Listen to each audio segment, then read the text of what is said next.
Hey everybody, welcome back. You with us, ready to deep dive into Rich Dad, Poor Dad? Yeah, ready to go. Awesome. We're going to unpack Robert Kiyosaki's Rich Dad, Poor Dad, Yeah. get some financial wisdom out of it. Yeah.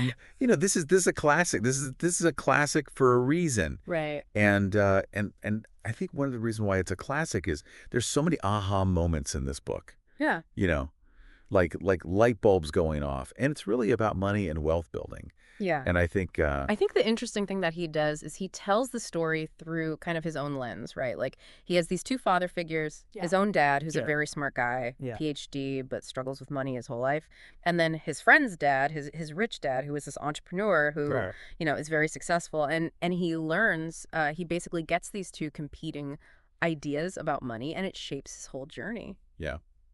I it's almost like having two mentors with completely opposite philosophies. Yeah. Yeah. Uh, Which I think is a really great way to kind of frame the book. Because it's almost like, well, you don't have to choose one or the other, but you can see how these different mindsets play out. Right. And he doesn't just say, think differently about money. He actually shows you how these play out. Like when he's 9 years old, he and his friend try to make money. Flipping those nickels, right? Yeah, melting down the toothpaste tubes. Oh yeah, that was a good one. I mean, that's like a first business venture Right. gone wrong. But I think what struck me was the reaction of the rich dad. Instead of being like, you screwed up, Right. what are you doing? He's like, oh, you're trying to make money? Let's talk about this. Yeah. You know, Let's learn from what her. did you do? What did you try to do? And even going further and having them work for free at his store, Yeah. which I thought was, That's the controversial part, right? well, it's a little controversial, Mhm. but again, I think the idea is not to exploit them, but really just to show them, okay, here's how a business works. Exactly. Get in here and Yeah, understand. see the machinery, so to speak. Yeah, most of us, I mean, think about it. How many of us truly understand how a business really works?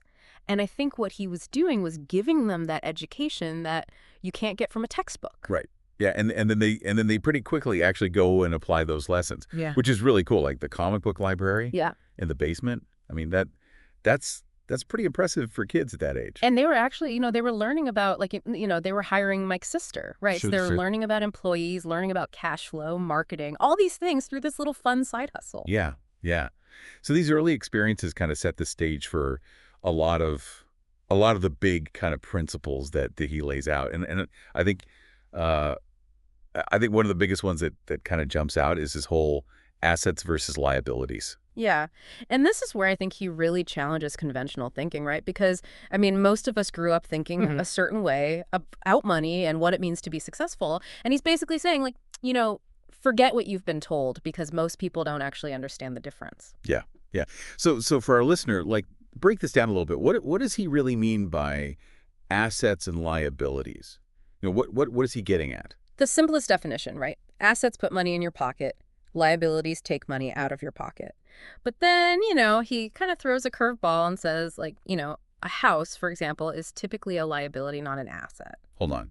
My house is a liability. It's Yeah. got to be the biggest investment most people ever make. Right. That's what we're taught, right? But think about it. I mean, you've got mortgage payments, you've got property taxes, insurance, endless repairs. All that stuff is taking money out of your pocket every single month. So, I mean, I see his point there, Right. but he's got to have a solution. You can't just tell people to stop buying houses, right? Well, I mean, the solution is to really start shifting your focus to acquiring assets that generate income for you. Okay, so like what? Give us some examples. What are we talking about? Stocks that pay dividends, rental properties, building a business that brings in consistent profits. These are the things that can create that passive income stream that allows you to grow your wealth even when you're not actively working. So instead of trading your time for money all the time, you got your money working for you as well. Right. Okay. Now another concept that I remember is this whole cash flow quadrant. Yeah. Right. What is that all about? So that's how he maps out different ways that people earn a living. And so you've got employees, self-employed, business owners, and investors. And so he argues that, while you can be successful in any quadrant, the real path to freedom is to kind of move from that employee or self-employed quadrant where you're trading time for money into being a business owner or investor. Right. So it's about building systems and assets that generate that income even when you're not, you know, punching in Making those that hours. frame, correct. Kind of like he did. I mean, he went from a high-paying job Yeah, to building his own businesses and investing. exactly. Yeah. Yeah, he walks the walk. Yeah. Yeah. But the thing is, I mean, not everybody wants to be an entrepreneur. Right. Not everybody wants to be a Right. stock market guru. Mhm. So how do you apply these principles if you're on a different path? You know, if you're not necessarily Well, that's where financial intelligence comes in, Right. right? Because it doesn't really matter what your job title is. You can be a teacher, a doctor, a lawyer, right. but it's about understanding how money works. Right. And it's about constant learning, adapting, you know. Right. I mean, he talks about, getting that financial education Yeah. early on from his rich dad. Yeah, I mean that's one of the big takeaways, right? And how much those lessons really, really impacted him. Absolutely. So, for our listener, what are some practical things that people can do to kind of boost their financial intelligence? Well, I mean, in the book, he talks about learning to spot opportunities that other people miss, Right. understanding how corporations really operate, how to use, tax advantages to your benefit. It's really about seeing the world through that financial lens. Right. Okay, so we've talked about assets versus liabilities, Hmm. cash flow quadrant, Yeah. the importance of financial intelligence. But let's be real, a lot of people have these mental and emotional blocks, Right. that hold them back financially. What does he say about that? Well, he believes that, fear and laziness Mhm. are two of the biggest obstacles. And he uses that whole chicken little analogy, right? Like running around convinced that Yeah, the sky is falling. yeah, the sky is falling. Right. And But it can really paralyze you. right. It can prevent you from seeing opportunities, prevent you from taking action. Yeah, it's like having these financial blinders on. So Yeah. how do you overcome that? Well, I mean, he really emphasizes confronting your fears, Hmm. taking calculated risks, learning from mistakes. He even uses Colonel Sanders as an example, Yeah, right? yeah. Finding success later in life. Mm.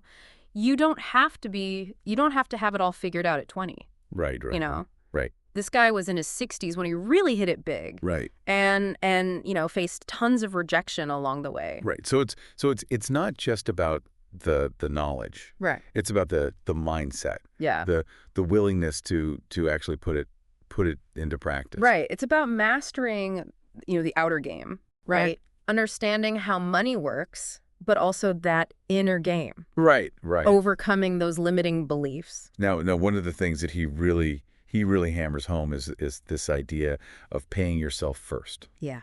right? Can you explain that a little bit? Absolutely. So, instead of paying bills and then saving whatever's left over, he's saying prioritize saving and investing a portion of your income Right, right off the bat. right. So it's not just a budgeting trick. It's like a mindset. It's a mindset. You're saying my financial future matters. I'm Yeah. going to invest in myself. Exactly. Yeah. And that discipline is really, crucial to breaking that paycheck to paycheck cycle and really building long-term wealth. It makes a lot of sense. Now does he actually give like Yeah. steps? Does he say like, okay, here's where you begin? Does the book offer that? He does. He calls them his 10 steps to awaken your financial genius. And it's really like a roadmap for anyone looking to achieve, that financial freedom. Can you give the listener a little taste of what those steps involve? Absolutely. So he talks about, finding your why, right? Right. A reason greater than just wanting to be rich, right? Having that driving force that fuels your journey. He also talks about the importance of continuous learning, choosing your friends carefully, Right. mastering a skill and then teaching it, and finding heroes to emulate. I like how he ties in, that personal development Yeah. aspect as well, It's not just about money, it's about creating a life that you love. Yeah, and he emphasizes, that finding your own path is Yeah. just as important as following any specific set of steps. What does he mean by that? Well, I mean, he encourages you to kind of look inward and ask yourself, am I on the right track? Does this align with my values and goals? Hmm. He shares his own story of leaving a traditional job to pursue his passion, even though it kind of went against everything his, poor dad advised. So it's about having that courage to define your own version of success, Right. even if it looks different Yeah. from what society expects. True wealth is really about, more than just money. It's about creating a life that is both financially secure and personally fulfilling. Okay. So we covered a lot of ground here, but before we actually dive into his specific steps for building that asset column, I think it's important to understand the different types of income that he talks about. Are you ready to unpack that a little bit? Yeah, absolutely, because this is where it gets really interesting. Right. Because he breaks it down into 3 different categories. Okay. You've got ordinary earned income, portfolio income, and passive income. And he really, he's not a fan of just sticking with that ordinary earned income. Right. That's the go to school, get a job. Yeah, go to school, get a job, work for a paycheck. That's what his poor dad was all about. Yeah. I'm guessing he sees that as just one piece of the puzzle. Yeah, exactly. And while there's nothing wrong with earning a paycheck, he argues that true financial freedom comes from building those multiple streams of income, Okay. particularly those portfolio and passive sources. Okay. So let's break this down for the listener a little bit. So what does he mean by portfolio income? So portfolio income, think about things like, stocks, bonds, mutual funds, Okay. investments that generate income without you actually having to work, Right. So it's that kind of income that often makes the ultra wealthy. Right. Okay. So that's portfolio. What about passive income? Passive income, that's where real estate comes in, right? Owning properties that generate that rental income. Right.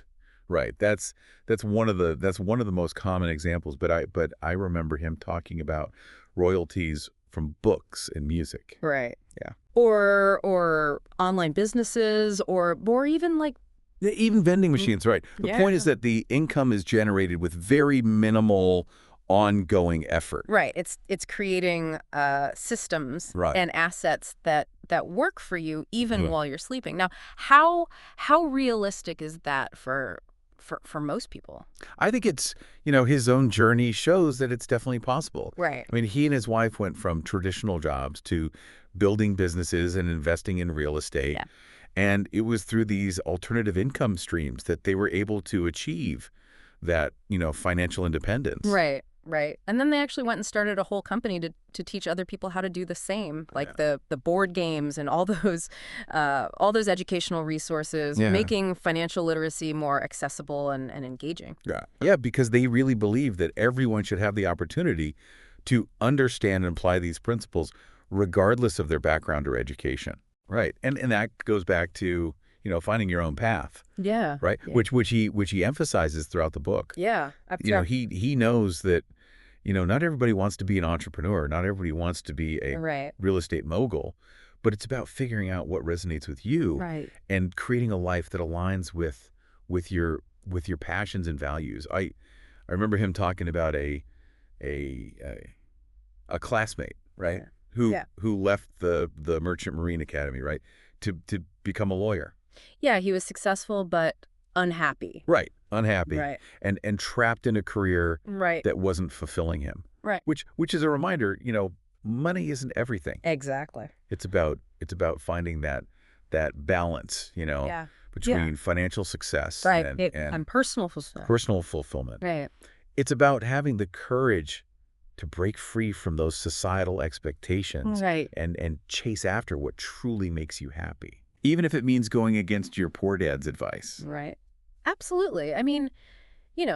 He faced criticism from his own family when he left his secure job to pursue entrepreneurship. It's really about trusting your gut and forging your own path, even if it's unconventional. So how do you know, if you're on the wrong path or if you're Yeah. stuck in the wrong quadrant? Does he give us any clues? Yeah, he lists like a bunch of signs like, do you dread going to work every day? Right. Are you constantly worrying about money? Right. Do you feel unfulfilled? Those are all indicators that it might be time for a change. Right. And he also talks about the difference between playing it safe Yeah. and playing it smart. Right.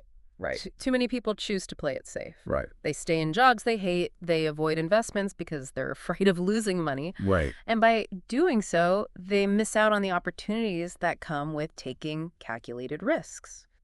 So how do you make that shift from playing it safe to playing it smart? By developing your financial intelligence, building a strong asset column, creating those multiple streams of income. Okay. So we've explored those different types of income, the importance of finding your path. But let's get practical here. What are those 10 steps Yeah, that he lays out? You ready to absolutely. Yeah, let's dive into that. dive into those 10 steps? Absolutely. Yeah. Let's unpack those 10 steps. So the first thing he stresses is that anyone, regardless of their financial background, can start building wealth.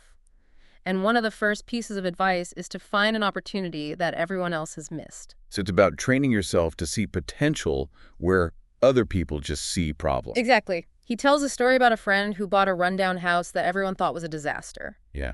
Because who wants to deal with a fixer-upper? Right? It seems like more trouble than it's worth. But what this friend saw and others didn't was that the property came with 4 extra empty lots. Oh, wow.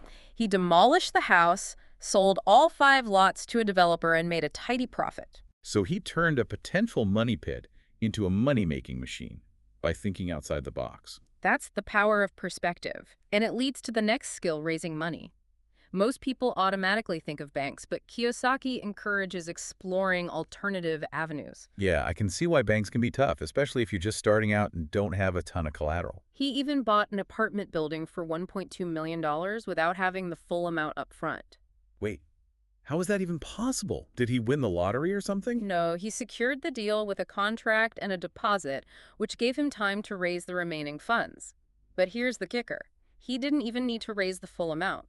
Someone else came in, recognized the value, and Kiyosaki walked away with a profit without even fully owning the building. That's pretty wild.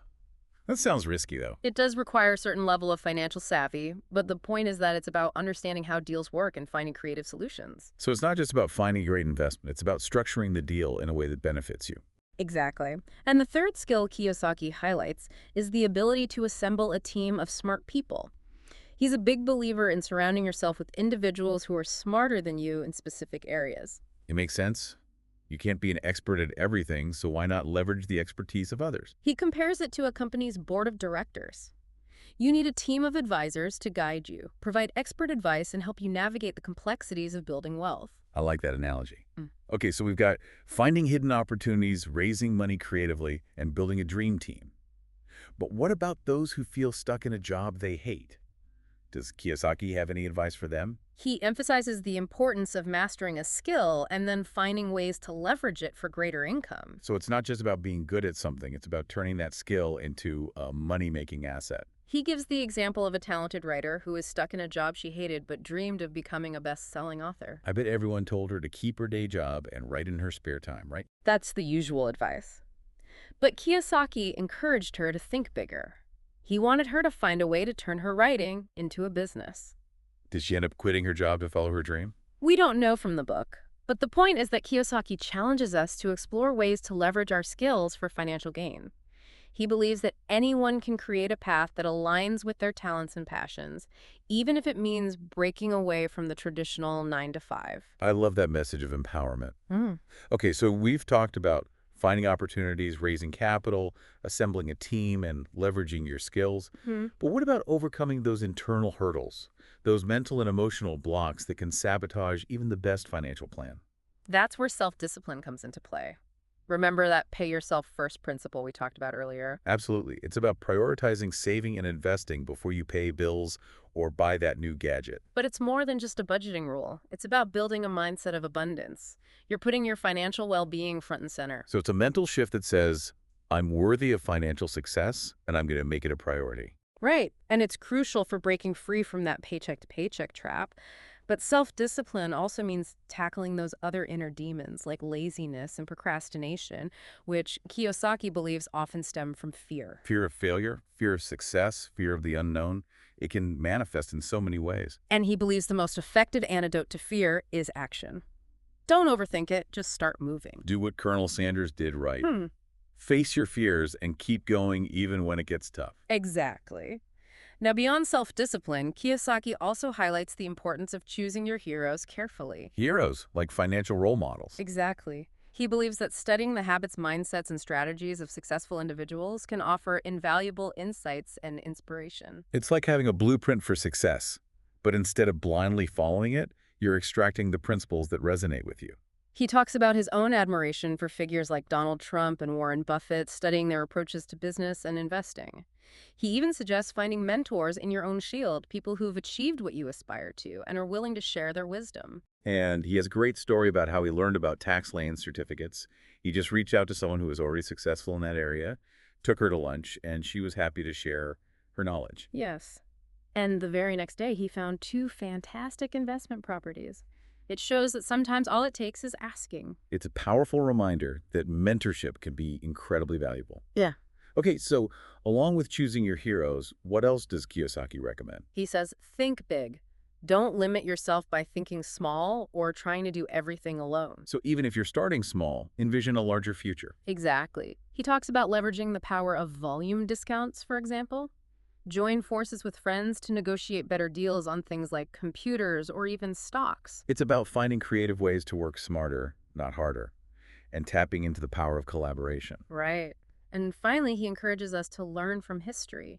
Study how successful companies and individuals have overcome challenges and achieved greatness. History is full of inspiring stories of those who defied the odds. Why not learn from their triumphs and mistakes? He uses the example of Colonel Sanders, again, a reminder that it's never too late to achieve financial freedom. That's a great note to end on. So we've covered Kiyosaki's 10 steps, but he doesn't just leave it there, does he? He dives into some deeper concepts as well. Yes, he does. And one that really stands out is this idea of the 5 financial mistakes people often make. Okay, I'm intrigued. This is where I can really see our listener leaning in, taking notes. Let's unpack these 5 financial mistakes. Hit us with number 1. Kiyosaki says the first mistake is believing that your house is an asset. Oh, we've talked about this before. It's that common misconception that trips so many people up. Exactly. He argues that a house is often a liability, especially when it's financed with debt and requires ongoing expenses that drain your cash flow. So instead of building wealth, it can actually hold you back. Mhm. Okay, what's mistake number 2? The second mistake is working for job security. I can see how that could be a trap. You get comfortable with a steady paycheck and benefits, but it can limit your potential for growth. Right. Kiyosaki encourages people to develop an entrepreneurial mindset, even if they're working for someone else. He says, don't just work for a paycheck, work to learn. So it's about acquiring valuable skills and knowledge that you can eventually leverage for greater financial independence. Okay, what's the third financial mistake to avoid? The third mistake is thinking that your job will make you rich. I guess a lot of people fall into that trap thinking if they just climb the corporate ladder, they'll eventually reach financial freedom. But Kiyosaki argues that true wealth is built through assets, not through trading your time for money. He says, if you want to be rich, focus on building your asset column. It's about shifting your mindset from being an employee to becoming an owner and an investor. Okay, so we're halfway through. What's the fourth financial mistake that people often make? The fourth mistake is saving money. Wait, saving money is a mistake. Isn't that what we're supposed to do? Kiyosaki distinguishes between saving and investing. He argues that saving money in a traditional savings account is actually losing money due to inflation. He encourages people to invest their money in assets that appreciate in value over time. So it's not just about putting money aside, it's about putting it to work for you. Okay, and finally, what's the fifth financial mistake to avoid? The fifth mistake is thinking that the rich are greedy. I think that's a societal misconception that can hold a lot of people back. Kiyosaki challenges that stereotype. He argues that many wealthy individuals are generous philanthropists who use their wealth to make a positive impact on the world. It's a good reminder that wealth isn't inherently good or bad. It's about how you use it. Exactly. And Kiyosaki believes that financial success should be about more than just accumulating money. It should be about creating a life of abundance, both for yourself and for others. Okay, so we've covered those 5 financial mistakes. But Kiyosaki also provides some practical advice for overcoming these common pitfalls, right? He does. And it all starts with developing your financial literacy. So it's about educating yourself about money, investing, and building wealth. He encourages people to read books, attend seminars, and seek out mentors who can guide them on their financial journey. It's about becoming financially savvy and taking control of your financial future. And another key piece of advice he offers is to start small. Don't get overwhelmed trying to do everything at once. Take baby steps. Learn as you go. Experiment with different investment strategies. He says, it's okay to make mistakes as long as you learn from them. It's about embracing the journey and not getting discouraged by setbacks. He also emphasizes the importance of surrounding yourself with the right people. So building a support network of like-minded individuals who share your financial goals. Yes, and avoiding those who might bring you down or discourage your ambitions. He says, choose your friends carefully. They can either lift you up or hold you back. It's about creating an environment that is conducive to your financial success. And finally, he encourages people to have a long-term perspective. Don't get caught up in the short-term fluctuations of the market or chase quick wins. Build wealth steadily and sustainably. He says, the race to financial freedom is a marathon, not a sprint. I like that analogy. It's about patience, persistence, and a commitment to building a solid financial foundation. Exactly. And Kiyosaki believes that anyone with the right knowledge and mindset can achieve financial freedom. Okay, so we've covered those 5 common financial mistakes and some practical advice for overcoming them. Now, I think this is a good point to shift gears and talk about Kiyosaki's personal journey. He doesn't just preach these principles, he actually lives them. Are you ready to delve into that? Absolutely. I think it's really inspiring to see how he applied these ideas in his own life. He wasn't born into wealth. He had to work for it, learn from his mistakes, and build his financial empire from scratch. And he didn't follow the traditional path, right? He left a secure job to pursue his own ventures. He did. He was a helicopter pilot in the Marines, then went into sales for Xerox. But he knew deep down that those paths weren't aligned with his true calling. So he took a leap of faith and decided to venture out on his own. Exactly. He and his wife Kim started their first business together, a nylon wallet company. Interesting. Not quite the financial empire we might imagine. Right. It wasn't a glamorous start. They faced their share of challenges, learned valuable lessons about cash flow and marketing, and eventually the company went bankrupt. Okay, so even Rich Dad experienced setbacks. What did they do after that? They didn't give up. They took those lessons learned and applied them to their next ventures. This is where real estate came into play. So they started investing in properties. They did. And this is where Kiyosaki's financial education really kicked in. He started acquiring small apartment buildings, learning the ins and outs of real estate investing, and building that passive income stream. I bet there were some nail-biting moments along the way. There definitely were. He talks about deals gone wrong, tenants from hell, and the constant pressure to make mortgage payments. But he persevered and eventually started seeing those returns on his investments. He did. And as their financial success grew, they decided to share their knowledge with others. That's when they founded their financial education company, right? And the Rich Dad, Poor Dad brand that we know today. Exactly. They wanted to empower others to achieve financial freedom and break free from the traditional rat race. And they've done that through books, seminars, board games, and online courses. They've reached millions of people worldwide, inspiring them to take control of their finances and build a life of abundance. And it all stemmed from their own personal journey, their willingness to take risks, and their unwavering belief in the power of financial education. It's a powerful reminder that anyone, regardless of their background, can achieve financial success with the right knowledge, mindset, and determination. Okay, so we've covered a lot of ground in this deep dive. We've explored Kiyosaki's core principles, his personal journey, and those 5 common financial mistakes to avoid. But there's one more crucial concept we need to unpack before we wrap up. Are you ready for this? Hit me with it. What else does Kiyosaki have in store for our listener? Okay, so this is a big one. It's the idea that becoming rich is a choice. It's not about luck or circumstance or even, how much money you make. It's about making a conscious decision to prioritize wealth building and taking deliberate steps to achieve it. That's powerful, man. That really puts the power back in the individual's hands. Exactly. Kiyosaki, he challenges us to really examine our own beliefs and attitudes about money. Are we playing the victim, blaming external factors for our financial situation, or are we taking ownership and actively creating our own financial future? Right. So it's not about waiting for that windfall or hoping for the best. It's about actually taking charge, making things happen. He even goes so far as to say that a lot of people choose to be poor. Wow. Not consciously, but through their actions and inactions. They choose to stay in their comfort zones, avoid risks, and settle for mediocrity. Yeah, I mean, that's a bold statement. But I can see where he's coming from. Right. If you're not actively pursuing, financial growth, you're essentially choosing to stay where you are. He challenges us to ask ourselves, what choices am I making every day? Right. that are either supporting or sabotaging my financial goals. So it's about awareness. Right. It's about intentionality Right. and making those small but consistent choices that lead to big results over time. It's about shifting from a scarcity mindset to an abundance mindset, Mm. believing that there is enough wealth to go around and that you deserve to have your share. Yeah, I think that's a crucial distinction. It's not about greed or taking from others. It's about creating value Right. and attracting abundance into your own life. Kiyosaki argues that financial success is really a journey of self-discovery. Okay. It's about uncovering your passions, Hmm. developing your skills, and creating a life that is both financially rewarding and personally fulfilling. It's about aligning your actions with your values, creating a life that Right. really reflects your definition of success, not somebody else's. Exactly. Yeah. And he reminds us that it's never too late to start, Yeah. whether you're just beginning your financial journey or looking to make a course correction. You have the power to make choices that will lead you toward greater financial freedom. So as we wrap up this deep dive into Rich Dad, Poor Dad, we want to leave you with a final thought-provoking question. Now that you have these insights, what is one bold choice you can make today? Yeah. Start building your own path to financial abundance.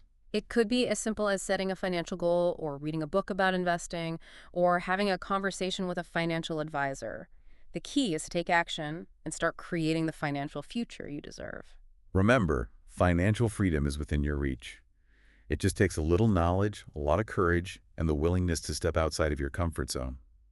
Thanks for joining us on this deep dive, and until next time, keep learning, keep growing, and keep building your financial future.